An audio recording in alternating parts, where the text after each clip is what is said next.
transform from the mediocre to the exceptional. She is a master trainer, relationship management mentor, personality development coach, and a motivational speaker. She represented India as a youth ambassador to Canada. She is also a happy flyer and a sailor. As an artist, she has exhibited her work in the United Kingdom. She is a dynamic and a friendly personality. Knowing 9 languages has helped her tremendously to connect with her audiences. Apart from that, she is also associated with many organizations like IATD, Trellis, HCL, to name a few. Her sessions leave her audiences as energized, motivated, and inspired. She is my guest of honor, Devika Menezes, as my unsung hero for the episode Collect Memories, Not Things. And I'm your host, Nafisa. Welcome to the show, ma'am. Thank you, Nafisa. Thank you very much. Very happy to be with you today. Yes, And wonderful to see the work that you are doing as well. Thank you so much, ma'am. And it's lovely to see you over here. I mean, I was longing to have you in my show for a long time, and finally I And please do call me Devika. Oh my God, you have a mental. Anyway, Yeah, so how's yes. your day? How life is going on in this, COVID situation? Oh, the day is wonderful, and I think COVID has become a reality and a day-to-day reality. We have to live with it as of now. Yeah, it's a wonderful day, like every day. Absolutely wonderful. Yeah, adaptation, change is the only constant, right? Absolutely, change is the only constant. You said it. In fact, that's Yeah, one of my favorite quotes. Change is the only constant. Yeah, even mine. So Yeah. tell us more about your journey, ma'am. How all these things begin, where you are now. You're a master trainer now, and you have been ambassador to Canada trip. Something about your inspirational story, which can inspire and motivate us. Okay. Yeah, going back a few decades to the year 1984.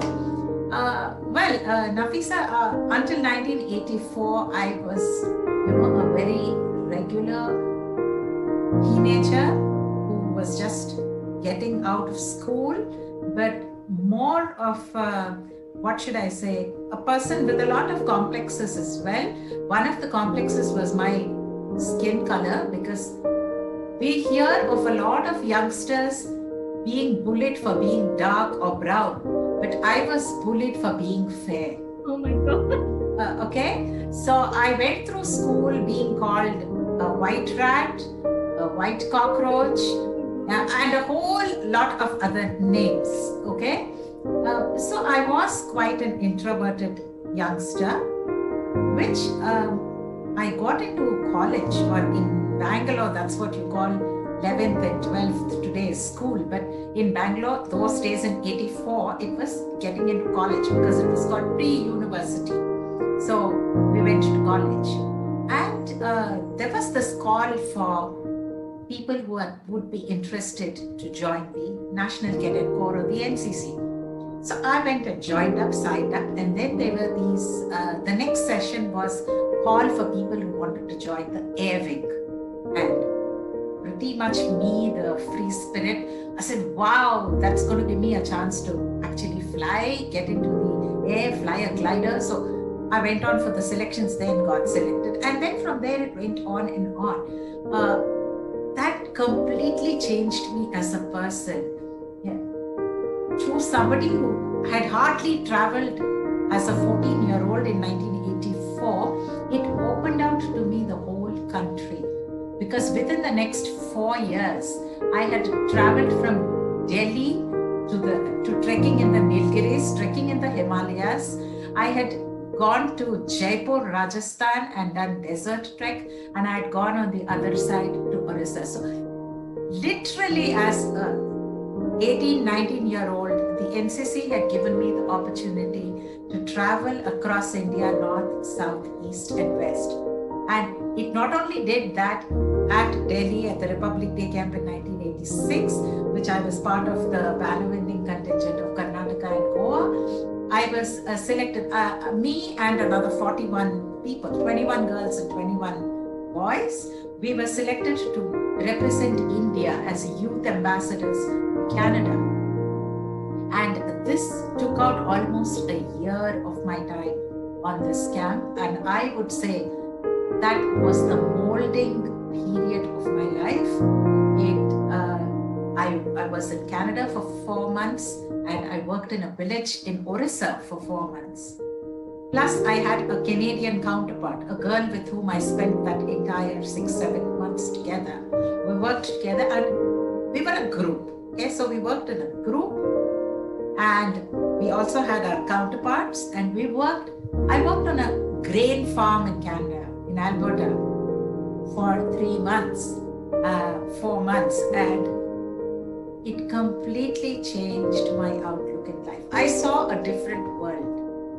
The world was no more in India or Bangalore or, the place where I came from. It threw up this huge world which I saw, which changed me, and the result of which is sitting with you today.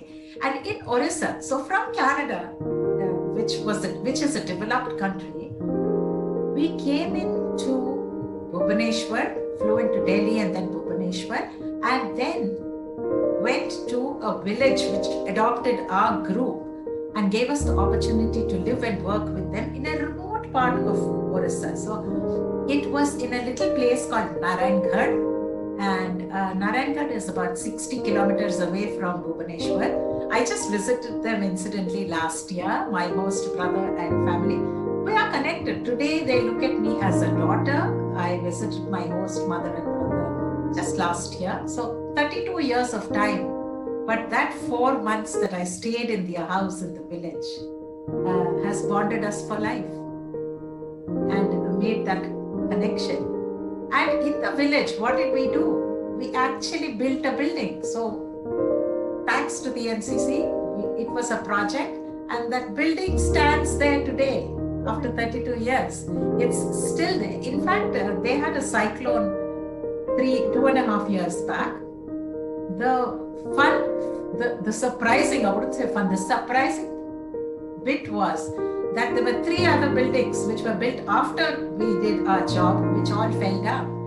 But the building that we put up, the library for the school, that's 15 of us worked day and night for 3 months, right from digging the foundation to actually putting the roof. We worked. It was free labor. It was a labor of love. The building still stands with our names on it, which are carved on on a granite stone, and which is on the building. So that was a beautiful experience. I think it was an experience for life. Great. I could go on and on about this, but I think I should. It's really, truly, I mean, it's more like, how we groom up our baby and see them when they are grown up, that they are now a good boy, or what we call a good girl. So we feel proud about that. So it was more or less like your baby only, that building that you saw after 32 years. My goodness, it's amazing. I'm getting goosebumps after hearing this inspiring story. And Nafisa, it's surprising also that today we can't recognize our cities because they completely changed. But that village, Narayangarh, I visited, like I said, last year before the pandemic, October 2018. I visited. October 2019. I visited it, and you won't believe, other than one road in the middle of the village, which is now cemented due to some project which the central government initiated, nothing has changed. Nothing has changed. People are still as beautiful, as welcoming. The moment I told them who I was, the news spread around the village, and all of them came to meet me. They asked me to come to their homes. Still essentially, the change in things in the world has not yet corrupted them as loving human beings, and that was very beautiful to see. Yeah. Things which are as pure, I mean, such things, they really are. It's always welcoming, when we go back and see how we left it. It really, I can completely resonate with what you are telling. Amazing. Yeah. Thank you, ma'am, for sharing that lovely incident of yours. Yeah. So moving on to to my next question, like you are a motivational speaker, right? So Yes. give us some tips how to keep ourselves motivated when the days are not good or not so good days, the blue days. How we should keep ourselves motivated? Any 2 or 3 tips from your side? Because you are a happy-go-lucky person. I know that. How? Give us that tip. Yeah, Nafisa, life is, every day is not the same. Yes, every day is different. There are things that put us down. There are incidents, people, circumstances that pull us down. Climbing, you want to do something, then there are so many things that hinder you from doing it. A lot of the time, it's just our procrastination that puts us off. Oh, I'll do it tomorrow, I'll do it another day. And we procrastinate. But I think a lot of the time, what has helped me as an individual keep self-motivating is, first of all, don't expect other people to motivate you. But if it comes, that's great. Okay? It's a blessing if there are other people who are trying to motivate you. But if it doesn't, you have to be your own motivator. And one of the ways in which I have been able to self-motivate is to watch myself. I came across this wonderful book many years back. I think it was the year 2005 or 2006 when I came across this wonderful book. A book written by a Canadian author, Eckhart Tolle. It says The Power of Now. And in this book, he talks about watching yourself.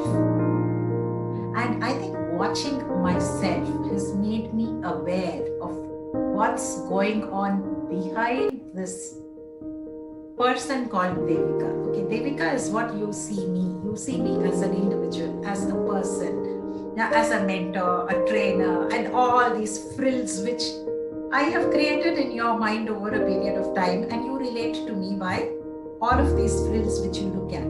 But behind all these frills, there is an individual who is also insecure, who is also has her own maybe few fears, who has her own procrastinate, a lot of things that she is procrastinating about. So behind what you see, there is also an individual who has to self-motivate.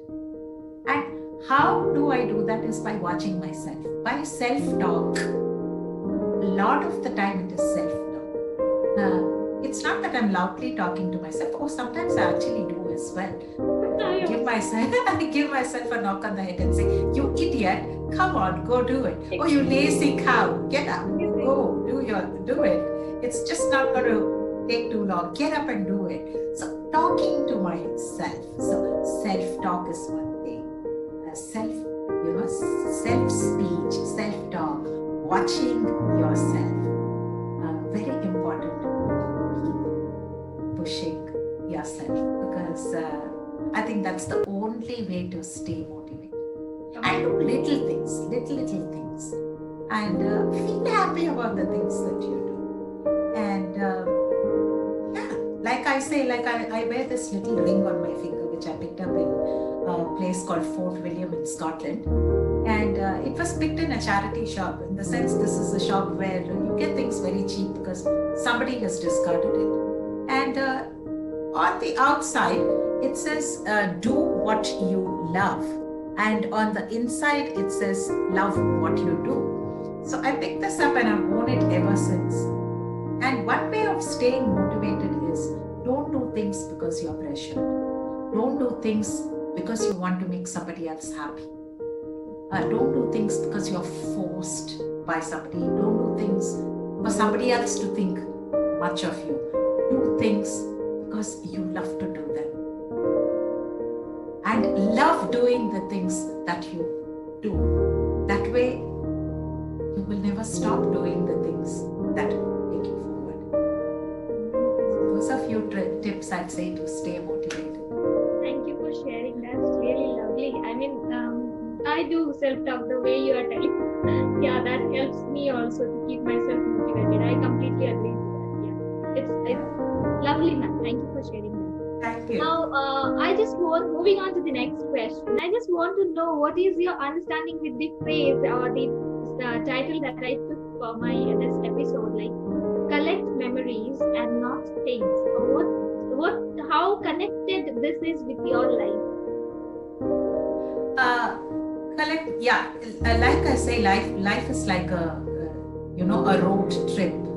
It's all about the journey and not the destination. Yes, it's all about the journey. Those little things that you do.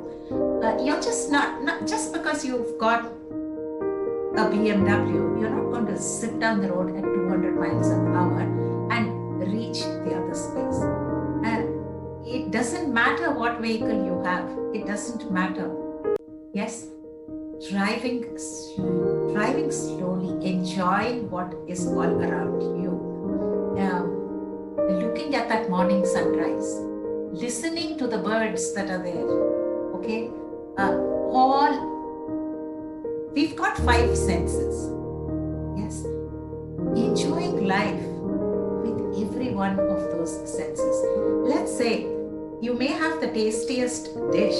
It may be the tastiest taste, but if I'm going to come and bring a lump of food and put it in your plate, which looks really brown in color, would you actually relish it as much as if I served you a plate of food with a lovely fragrance and you can see the steam coming out of it and you can see color in your plate? Okay, the aroma, the color, all of these things are infused in it, and that makes it much more nicer, isn't it? So go through life, live through life, experiencing life with all your senses, not with just one of your senses, but with all of your senses. Okay? You've got to infuse life into every day of yours. Yes, and when you do that, everything that you do is going to be embedded in your bank of memories. Why? Because you are living each moment with passion. You are living each moment with love. Whatever you're doing because you love it. Not just as a means to an end, you're doing something. If you're doing a job, it's not just so that money comes into your bank at the end of the month, but you're doing that job because you thoroughly enjoy doing that job. Yes, you need the end result, which is the money as well, to run your home, to run your life, to achieve so many dreams that you maybe want to do. But don't make it the be all and end all of your life. Enjoy it as you're doing it. And I think end of the day, like I've always believed in a certain paragraph from the Bhagavad Gita as well, which says, you've come here alone and you're going to go alone. You've come empty-handed and you're going to go away empty-handed. Okay, so ultimately, what is it you've done here? As a soul or as a living organism, as a living human being, what have you achieved at the end of this journey? Touching lives and living every moment and enjoying those moments, relishing those moments, because everything else is only going to be a footnote in your will. Whatever you've achieved as, in the sense, things, you're going to leave all of it and go. So life is all about memories. And like, let's say, for example, I'm going back to that little bit of my journey in the village in Odisha, which was in the year 1986. And today is 2021. And today, if I still have, and what did I do there? I spent 4 months of my life living in a village which just had a 0 candle electricity, 0 current, 0 watt bulb. Okay, but today, if there still is love, there still is bonding with those people in that village. If they have adopted me like as a person of that village, even though I do not live there, is only because of memories. And I think making memories, as you said, is most important. Everything else is important, but most important is making those memories. Right now we are also making memories. We are making memories, absolutely. Yeah. This will be forever. Whether we are there or not, this is going to be there forever. Forever, exactly. Lovely, ma'am. Awesome thought process. I mean, lovely. So, moving on to the next question. I know that you are a nature lover also. So, what do you convey? I mean, to my audiences, my listeners, like how benefit is to be a nature lover. I know I also am into that, but you are my guest, and the things coming out from your mouth will be something miraculous, I can say. Please give us your input in that also. Yeah, Nafisa, I think nature is so wonderful. It's we all look for miracles by going to temples, churches, mosques, dargahs, holy places, praying. You're looking for miracles in your life. But nature, I mean, we are living our day-to-day life in a miraculous place. It's a beautiful place. Every morning, miraculously, the sun comes out. Every night, miraculously, the moon is out. Or if the moon is not out, the beautiful stars are twinkling in the sky. Nature is so miraculous. You put in a seed and then there's a little, 2 leaves that come in and then more leaves that come in and it grows into a tree. What more miracles do you want? Nature is miraculous. Like I start my day, I live in Chennai and I live very close to the beach. 3 minutes walk from this room is the beach. Okay, so that's how close the beach is to my house. And every morning I am at the beach. If I am in Chennai and if I am alive, I am at that beach to see the sun rising. Okay, so 5:15 I'm up, 5:45 I'm out of the house, 5 to 6 or 10 to 6 I'm at the beach and I see the sun rising. Everything is miraculous, right? The shells that I find on the beach for me are miraculous. We look at people being small and big, even shells. There are tiny little shells, there are bigger shells. And they're exactly the same. They look very similar to each other. But there's one tiny little one and then there's one big one, which is miraculous. Yeah, so I've started a new hobby as well of working with shells.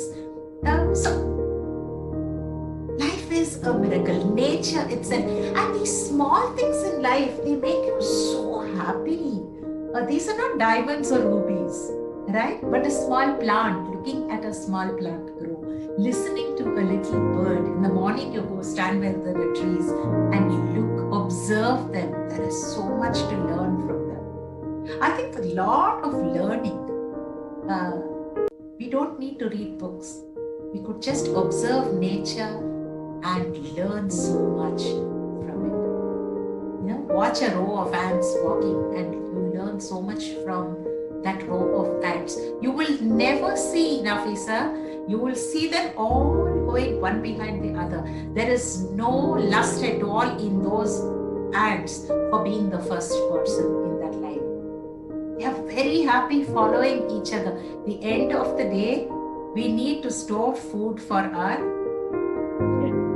home or our little nest. And no, none of them will overtake each other. They all happily go behind. It's us who is always in this mad race, this mad rush. I want to be better than somebody else wants to be better than me, I need to rush, I'm running short of time. No, what time we have. Just stay blissful and stay happy. Yeah. So we are heading towards our ending sort of thing, my last question, probably last, because after this a message will be there. Okay. So one thing that, we all are accustomed to do certain type of rituals in our life. We follow certain things, right, which makes us happy. We are passionate in doing that every day. For me, there are 2 or 3 rituals. Morning when I wake up, mandatorily I'll say thank you to God for giving. I mean, for me myself being alive and my family is all there by my. And then while sleeping, I am before going to sleep, I am grateful again one more time. I count my. So these are certain type of rituals that I definitely, without fail, I do it, whether verbally or in written form, but I do it. So that is what one ritual is there for you, which you manage to do without any fail, without any delay, procrastination. You follow that. Okay. I think that's very similar to what you do, Nafisa. But my ritual is, as soon as I wake up in the morning, I don't open my eyes. I don't get up and rush to the room. I don't do any of that. I collect all my consciousness, that's my 5 senses, and right from my toes touching the bed to my head on my pillow, I consciously make movements to feel all of that. And it's actually an attitude of gratitude to the universe that I am alive this morning again. And I'm going to see, I am one of those fortunate people whom the universe has chosen to be alive this morning. So I bring my consciousness to my entire body. I wiggle in bed. I see to it that my body touches either, when you wiggle, you feel the material touching your skin, or you can feel your hair touching your neck. So I do all of that. I try and feel as much of my body and myself as I can. And I bring my hands, palms together, and I say, I'm so grateful to you, dear universe. Thank you for having given me another day. Okay, the next thing I do is I open out my ears. I still don't open my eyes. I keep my eyes shut. I listen. I listen for at least 3 to 4 sounds that are happening around. Okay, if the room is really quiet, then sometimes when I was in the UK for 4 months, I was listening to my heartbeat. You can actually hear it because it's so quiet. So normally it's the fan going or the sound from the air conditioner. So I listen to that. Then there could be birds. I listen to the birds. And I bring my consciousness towards my hearing. Okay? And again, I bring my hands together and I say, I am so grateful for this blessing of hearing, the fact that I can hear what's happening in the world. And I thank you for that. So I thank the universe for that. And then I rub my hands together, warm them up. The joy of being alive, warm it up, and I keep it at my eyes. Feel the warmth building up in the eye and all the blood coming to the eyes. I do that 3 times. Now don't ask me why 3. It's just 3. Okay. So I do that. Whatever the Holy Trinity, say thank you for it, and slowly, very slowly open my eyes up and say, I'm so grateful that I can see the beautiful world that I see around me. Thank you, dear God. Thank you, universe, for this beautiful world that I can see. And as soon as I see what I can see, I see 3 things around my bedroom. I say thank you for any 3 things. Any 3 things that I have. Maybe thank you for my ring, my jewelry, but thank you for my phone. So thank you for this fan. Thank you for the bed that I'm sleeping on.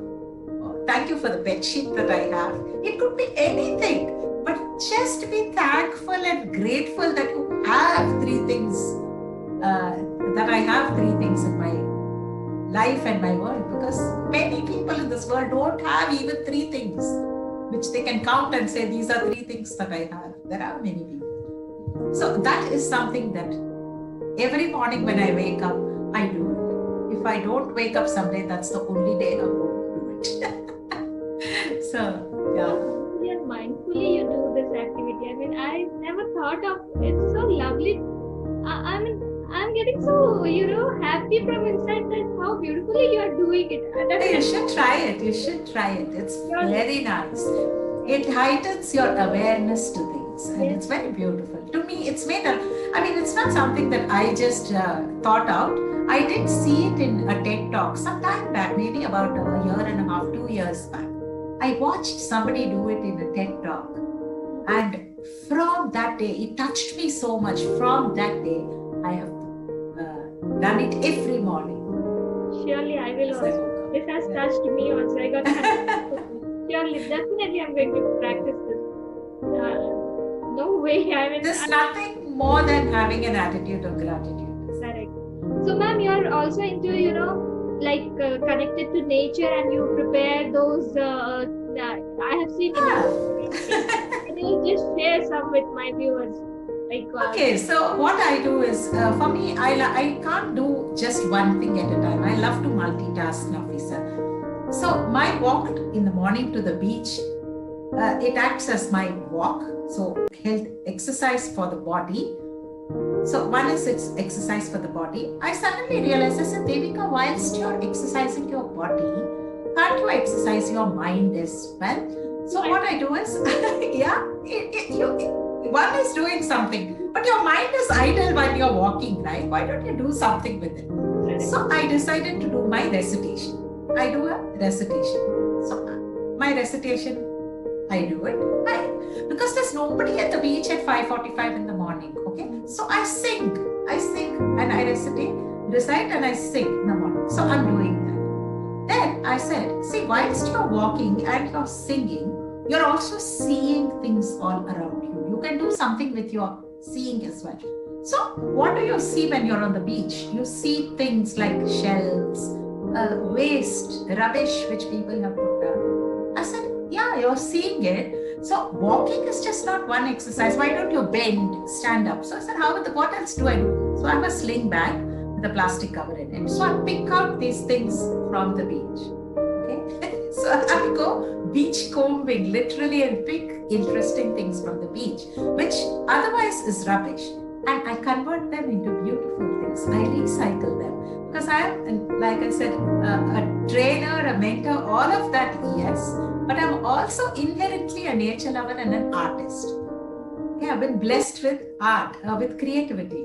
So let's say I picked up this shell on a beach in Sri Lanka. Okay, so it's actually quite a big shell. Now, so I have converted the inside of it with some artwork. So I made an angel.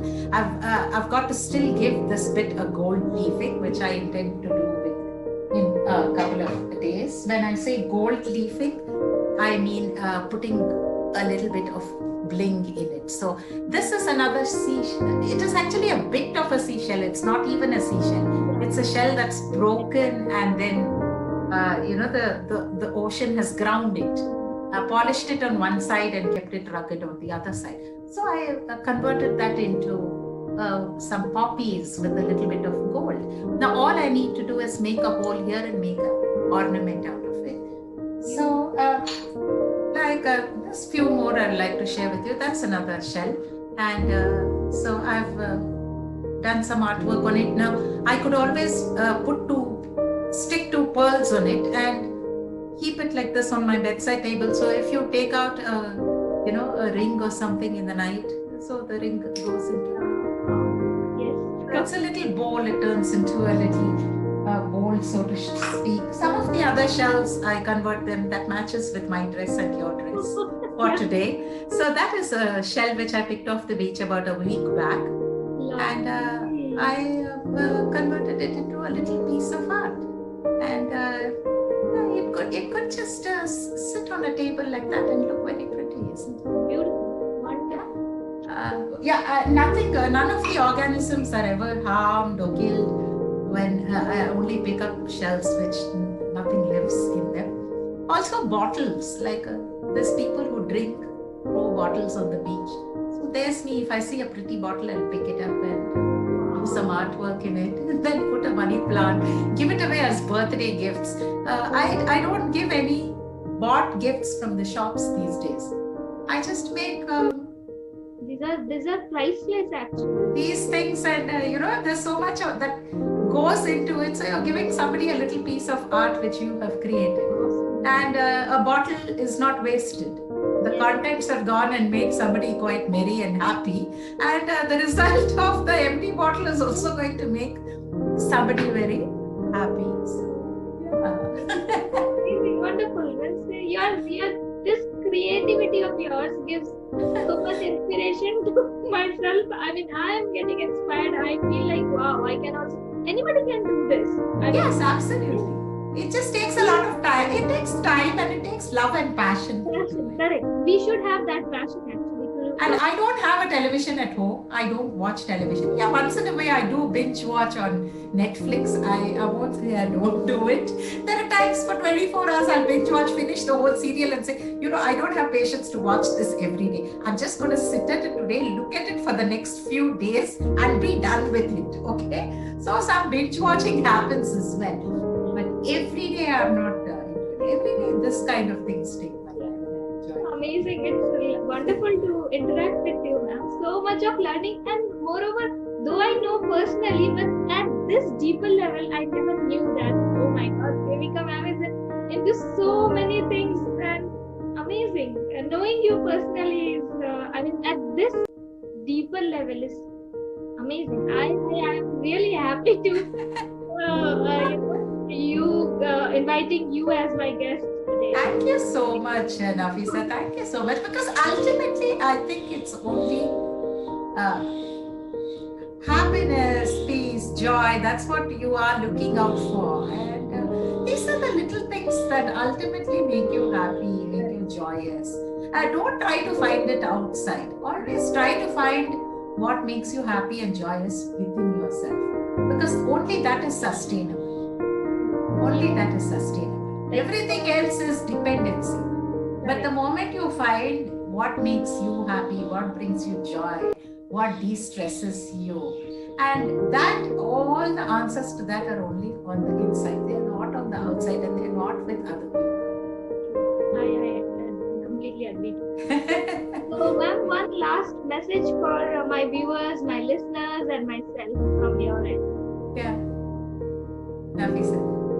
One last message. Okay, like I said, one of the best message was an outlook which changed my own life is do what you love and love what you do. I think that would be my ultimate message. And I am married to that thought of do what you love and love what you do. Great. So you're wearing it. Wearing it, yes. Oh my God. So like a person, it's like that dialogue. मैंने अपने एक commitment कर दी तो फिर किसी की भी नहीं सुनता, something like that. So it's more like you have committed that you're married and you're proving that yes, you're married to that thought. Yeah, don't do something if you don't love doing it. Yeah. Because you're not only cheating the other person or persons or whatever, if it's a job or if it's a duty or whatever, but you're cheating your own self in the bargain. So immerse yourself in whatever you are doing. I think that's the best thought that I can. Lovely, lovely. And this was the punch of the entire episode actually for today. Marrying with that. Oh my God. Really lovely interacting with you, ma'am. So what I find in a nutshell, this conversation is more like, mindfulness and self-awareness. You knowingly or unknowingly, consciously or, subconsciously, you gave me so much of insight to, I was looking for tips and all those things to be self-aware. Talking to you, I got so much of input, ma'am, how to be more of self-awareness thing. So you practice that, and now today onwards, I will be also practicing from now on. So thank you so much, and thank you so much. My listeners also get to know, and I just expect, because once I get the feedback, I'll let you know how is the thing. Amazing. Yeah. Thank you so much for Thank you so much, Nafisa. Thank you. And yes, thank you to all your listeners and viewers as well. Thank you for having me with you, and I've enjoyed this little chit chat with Nafisa. And until we meet in person next time, yeah, thank you so much, Nafisa. So always wonderful being in touch with you. Always wonderful. So thank you, friends, for Thank you listening so us, much. for watching us, and we will be eagerly waiting for your feedbacks as well. Till then, stay blessed, stay happy, and always keep smiling. Always keep smiling. Love you.